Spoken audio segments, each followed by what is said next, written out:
नमस्कार दोस्तों। 2014 में जब नरेंद्र मोदी प्रधानमंत्री पद के उम्मीदवार के रूप में देश के सामने आए, तब लोगों के सामने सिर्फ एक नेता नहीं बल्कि उम्मीदों की एक पूरी तस्वीर रखी गई थी। महंगाई कम करने की बात हुई, रोजगार बढ़ाने की बात हुई, भ्रष्टाचार खत्म करने की बात हुई, काला धन वापस लाने की बात हुई और सबसे बड़ा राजनीतिक संदेश था, अच्छे दिन आने वाले हैं। लेकिन दोस्तों आज 2014 के बाद एक दशक से ज़्यादा समय बीत जाने के बाद सवाल दोस्तों यह है कि इन वादों और दावों को ज़मीन पर कितना पूरा किया गया है और मोदी सरकार की सबसे बड़ी नाकामियां आखिर क्या रहीं। दोस्तों सबसे पहले बात करते हैं उस चीज़ की जिसका असर लगभग हर भारतीय की जेब पर पड़ता है, रुपए की कीमत की। दोस्तों आरबीआई के आंकड़ों के मुताबिक 2014 में एक अमेरिकी डॉलर की कीमत सालाना औसत कीमत लगभग 61 रुपये थी। बाद के वर्षों में रुपया कमज़ोर होकर दोस्तों 80 रुपये से ऊपर के स्तर तक पहुंच गया। इसका मतलब दोस्तों यह नहीं है कि रुपए की हर गिरावट सिर्फ केंद्र सरकार की गलती है, क्योंकि दोस्तों डॉलर जो डॉलर की मजबूती है वो कच्चे तेल की कीमत, वैश्विक बाजार और अमेरिकी ब्याज दर जैसे कई अंतर्राष्ट्रीय कारण भी दोस्तों होते हैं।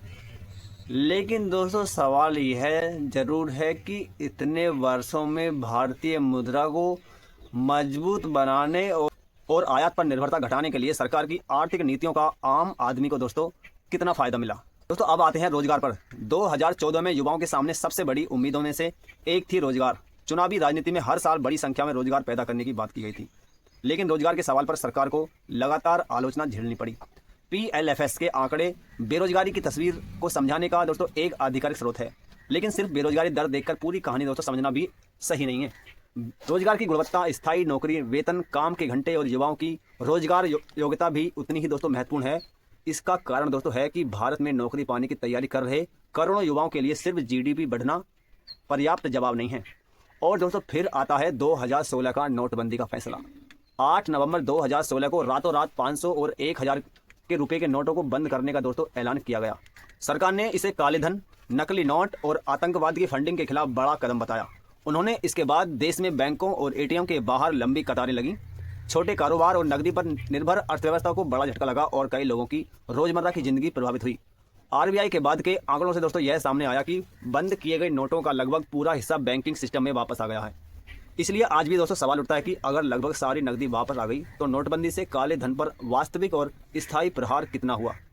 सरकार समर्थक पक्ष इसका अलग मूल्यांकन करता है और डिजिटल भुगतान तथा औपचारिक अर्थव्यवस्था में बढ़ोतरी को उपलब्धि बताता है, लेकिन नोटबंदी की आर्थिक कीमत पर दोस्तों बहस आज भी खत्म नहीं हुई है। दोस्तों इसके बाद GST आया।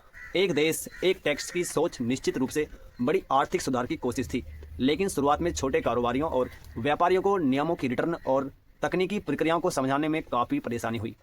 दोस्तों सवाल ये नहीं है कि GST अपने आप में गलत था या सही, बल्कि दोस्तों सवाल यह है कि क्या उसका शुरुआती क्रियान्वयन उतना आसान था जितना सरकार ने दावा किया था। दोस्तों अब किसान आंदोलन की बात करते हैं।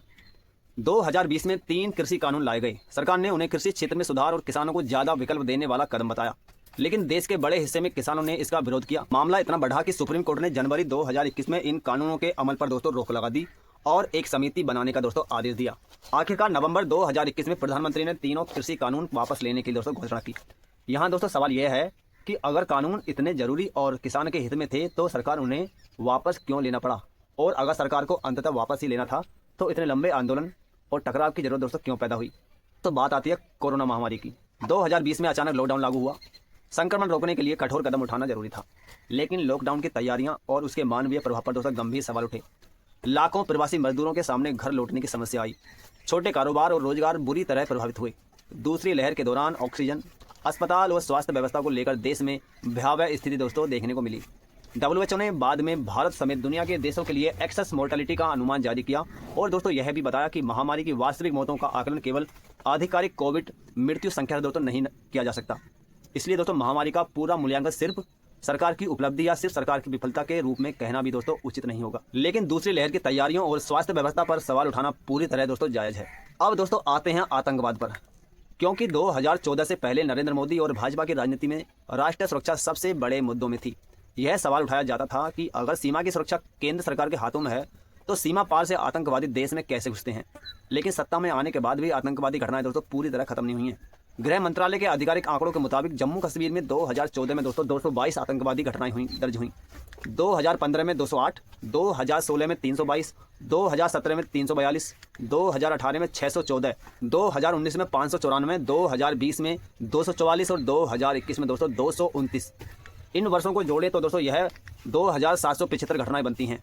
हालांकि दोस्तों यहाँ एक जरूरी बात समझनी होगी, MHA यानी मिनिस्ट्री ऑफ होम अफेयर्स का दोस्तों यह आंकड़ा जम्मू एंड कश्मीर के टेररिस्ट इंसिडेंट्स की श्रेणी है। इसी अवधि में पठानकोट, उरी, पुलवामा जैसे बड़े हमले हुए और बाद में वर्षों में भी जम्मू कश्मीर में आतंकी हिंसा पूरी तरह दोस्तों समाप्त नहीं हुई। इसलिए सरकार से सवाल पूछा जा सकता है कि जिस मुद्दे पर 2014 से पहले बहुत आक्रामक राजनीतिक भाषा इस्तेमाल की जाती थी, उस कसौटी पर सरकार की वास्तविक उपलब्धि को कैसे दोस्तों मापा जाए। दूसरी तरफ सरकार का दोस्तों तर्क यह भी है कि सुरक्षा बलों की कार्रवाई के कारण आतंकवाद में कई वर्षों में बड़ी गिरावट आई है। इसलिए दोस्तों इस मुद्दे पर सिर्फ संख्या नहीं बल्कि घटना की प्रकृति और सुरक्षा नीति को भी दोस्तों देखना जरूरी है। अब दोस्तों बात लोकतंत्र और संस्थाओं की करते हैं।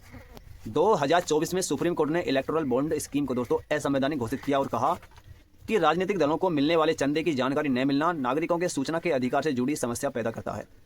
यह फैसला किसी एक पार्टी को दोषी ठहराने के बजाय दोस्तों राजनीतिक फंडिंग की पारदर्शिता पर दोस्तों बहुत बड़ा सवाल खड़ा करता है। लेकिन इससे दोस्तों यह सवाल जरूर उठा कि आखिर राजनीतिक पार्टियों को मिलने वाले बड़े चंदे की व्यवस्था इतनी अपारदर्शी क्यों बनाई गई थी। इसके बाद विपक्ष और पत्रकारिता की स्वतंत्रता से जुड़े सवाल भी लगातार दोस्तों उठते रहे हैं।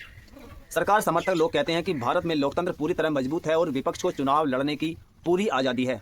आलोचक दूसरी तरफ दोस्तों कहते हैं कि जांच एजेंसियों के इस्तेमाल, पत्रकारों पर कार्रवाई, विरोध प्रदर्शनों पर पुलिस कार्रवाई और नागरिक स्वतंत्रताओं को लेकर चिंता बढ़ी है।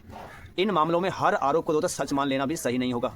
लेकिन लोकतंत्र में सत्ता से सवाल पूछना और संस्थाओं की स्वतंत्रता पर चर्चा करना दोस्तों बेहद जरूरी है। मणिपुर की हिंसा ने भी दोस्तों केंद्र और राज्य सरकार दोनों की भूमिका पर गंभीर सवाल खड़े किए हैं। सुप्रीम कोर्ट के रिकॉर्ड के मुताबिक 2023 की हिंसा के शुरुआती महीनों में बड़ी संख्या में मौतें, हजारों FIR और बड़े पैमाने पर विस्थापन दर्ज हुआ। कोर्ट ने जांच की गति और पीड़ितों की सुरक्षा को लेकर गंभीर चिंता व्यक्त की। दोस्तों यह घटना दिखाती है कि सिर्फ कानून व्यवस्था पर बयान देना पर्याप्त नहीं होता। जब नागरिकों का भरोसा टूटता है तब सरकार की जवाबदेही और भी दोस्तों महत्वपूर्ण हो जाती है। और दोस्तों फिर आती है महंगाई। सरकार यह जरूर कह सकती है कि कई वर्षों में CPI इन्फ्लेशन को नियंत्रण में रखा गया और वैश्विक संकटों के बावजूद भारतीय अर्थव्यवस्था ने मजबूती दिखाई। लेकिन आम आदमी के लिए सवाल सिर्फ इन्फ्लेशन रेट का नहीं है। सवाल दोस्तों यह है कि दूध, सब्जी, दाल, गैस, स्कूल की फीस, इलाज और घर का खर्च उसकी आय की तुलना में कितना बढ़ा। अगर किसी परिवार की आमदनी 10% बढ़ती है लेकिन जरूरी खर्च उससे ज़्यादा बढ़ जाता है तो दोस्तों उस परिवार के लिए GDP की ऊंची ग्रोथ का मतलब सीमित रह जाता है। लेकिन असली सवाल यह है कि 2014 में जिस उम्मीद के साथ लोगों ने बदलाव चुना था, क्या वह उम्मीद पूरी तरह पूरी हुई? क्या हर युवा को रोजगार मिला? क्या रुपये की कमजोरी रुकी? क्या महंगाई आम परिवार की आय के मुकाबले कम हुई? क्या आतंकवाद खत्म हुआ? क्या किसानों की आय और स्थिति में वह बदलाव आया जिसकी उम्मीद की गई थी? क्या राजनीतिक फंडिंग पूरी तरह पारदर्शी हुई? क्या सरकार से असहमति रखने वालों को उतनी ही जगह मिली जितनी लोकतंत्र में मिलनी चाहिए? और शायद दोस्तों सबसे बड़ा सवाल यह है कि किसी भी प्रधानमंत्री को सिर्फ उसके समर्थकों के नारों से नहीं बल्कि आंकड़ों और परिणामों से क्यों न परखा जाए। नरेंद्र मोदी से पहले भी दोस्तों सरकारें गलतियां करती थीं और मोदी सरकार के बाद भी कोई सरकार दोस्तों गलतियों से मुक्त नहीं रहेगी। लोकतंत्र में सवाल किसी व्यक्ति को दुश्मन बनाने के लिए नहीं बल्कि सत्ता को जवाबदेह बनाने के लिए पूछे जाते हैं। इसलिए 2014 से अब तक की मोदी सरकार का सही मूल्यांकन करने का सबसे अच्छा तरीका दोस्तों यही है कि वादे एक तरफ रखें, आंकड़े एक तरफ रखें और फिर देखें कि जमीन पर क्या बदला। आप मोदी सरकार के समर्थक हों या आलोचक, फैसला दोस्तों नारों से नहीं बल्कि तथ्यों से होना चाहिए। क्योंकि लोकतंत्र में सबसे ताकतवर व्यक्ति प्रधानमंत्री नहीं बल्कि वह नागरिक है जो सवाल पूछने दोस्तों डरता है। तो दोस्तों बस यही था इस वीडियो के अंदर। आपको हमारा वीडियो कैसा लगा दोस्तों? अगर आपको हमारा वीडियो अच्छा लगा हो तो प्लीज़ हमारे चैनल को सब्सक्राइब कर देना। वीडियो अच्छा लगा हो तो लाइक कर देना और अपने दोस्तों के साथ दोस्तों शेयर जरूर करना। और दोस्तों मिलते हैं अगली वीडियो में, तब तक के लिए जय हिंद।